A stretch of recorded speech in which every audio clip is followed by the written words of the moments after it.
Good day, I'm REY ROVEN FACELO of POLARIS 2A.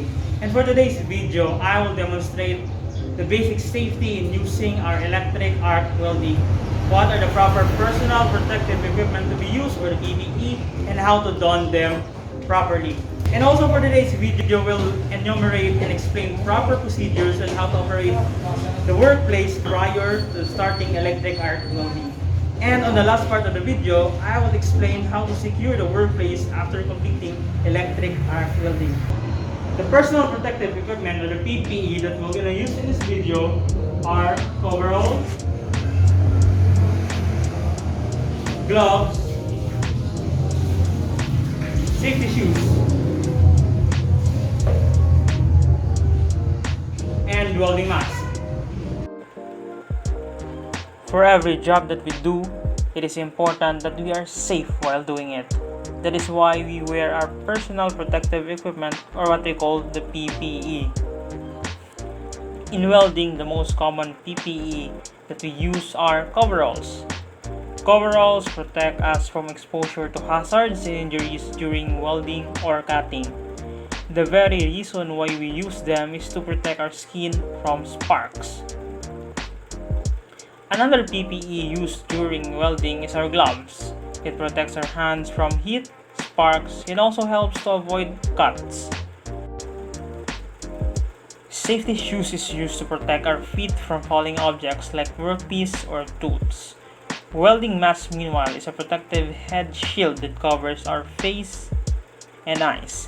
It provides a fixed darkness or auto-darkening viewing portal so that you can concentrate on your work without your eyes being damaged with flash burns or errant sparks. This prevents exposure to welding fumes. Now that we're already enumerated the PPE needed for the job, here are some tips in preparing the workplace prior starting electric arc welding. Ensure no slip or trip hazard are present in the workspace and walkways. We can do this by cleaning our work area regularly. Making it a habit to have a clean and organized workplace could lessen the accidents.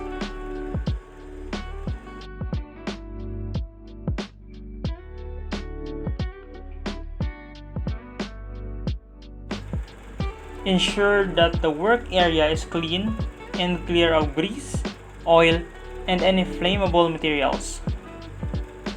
Since we are dealing with sparks, we must avoid fire hazards.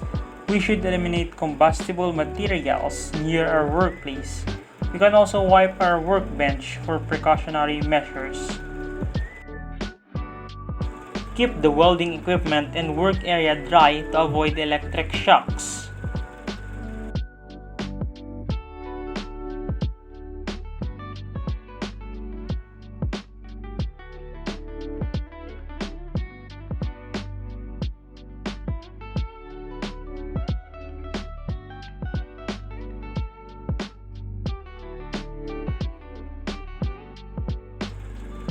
Ensure the gloves are dry and free from holes to avoid electric shocks.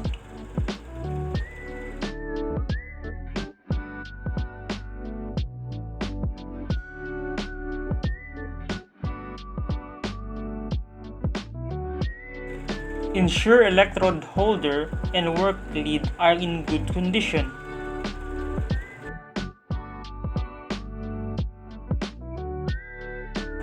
Ensure fume extraction unit is on before beginning welding operation, and do not use faulty equipment. Report it immediately to the instructor. Now that we have an idea about pre-operational safety, it is also important to secure the workplace after the job is done. Proper housekeeping shall do, like switch off the machine and fume extraction.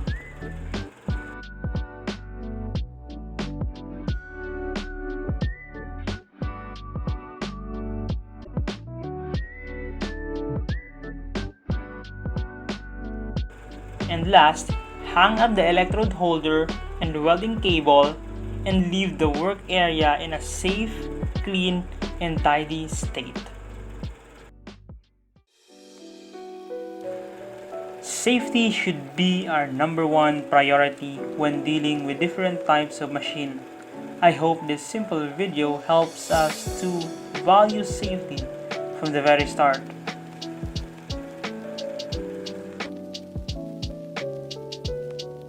And that's it. That's how to properly secure a workplace and the proper PPE to use. I hope you learned something.